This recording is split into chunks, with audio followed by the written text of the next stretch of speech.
Wavy is red. Salt and vinegar is blue. I think you can tell chips by the color of their bag, and I bet you can too.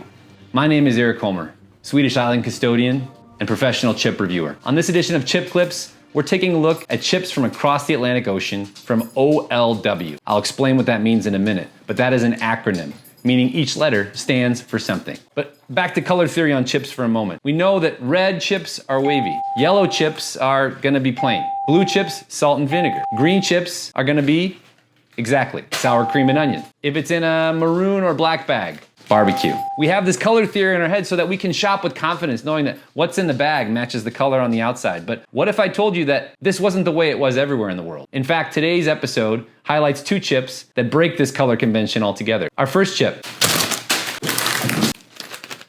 OLW, salt and vinegar chips. Oh, I'm sorry, no.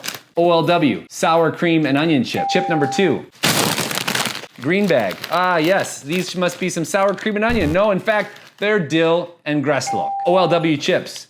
That stands for Old London Wasabread, the merger of two entities. Old London, an American company, and Wasabread, a Swedish company, came together in the 70s to make snacks like cheese doodles. But they also make potato chips. And on today's episode, we're gonna try these extra large bags of Dill and Gräslök and sour cream and onion. Let's take a look at how they taste.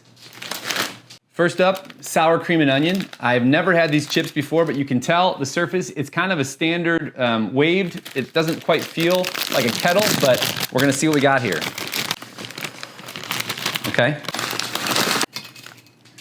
So you can see, we've got some sour cream and onion modeling on there.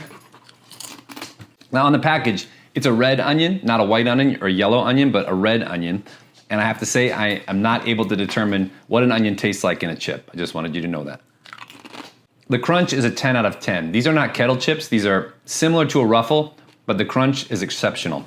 And these are very flavorful compared to an American sour cream and onion. A completely different flavor, but excellent nonetheless. It's not a wait for the flavor. It's an immediate hit. I gotta give these at least 17 stars. Next up, it's the dill and chive. Wow, a lot of dill coming through in that first whiff. These have a different wave to them. These are not the same.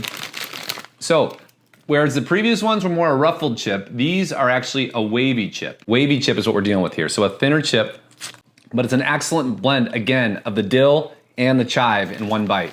It's not one or the other, it's both married together, similar to how Old London and Wasabread, not two companies, but one married together. BW3 was another acronym, Buffalo Wild Wings and what? Some say it was wick, a type of bread. So in that way, BW3 and OLW have a very similar founding story. Write that down.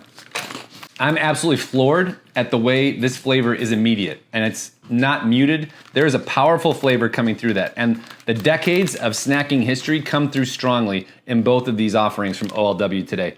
I could not be more impressed with what I'm tasting from across the ocean. And in fact, it makes me excited to visit soon this summer and to find out what sort of other flavors are on offer in Sweden. Because if these are representative of what the OLW product line has to offer, we're in for a never-ending summer of chips, you could say. Until next time, thanks for watching Chip Clips. Keep on chipping. When it comes to chip bag color, you might just be surprised.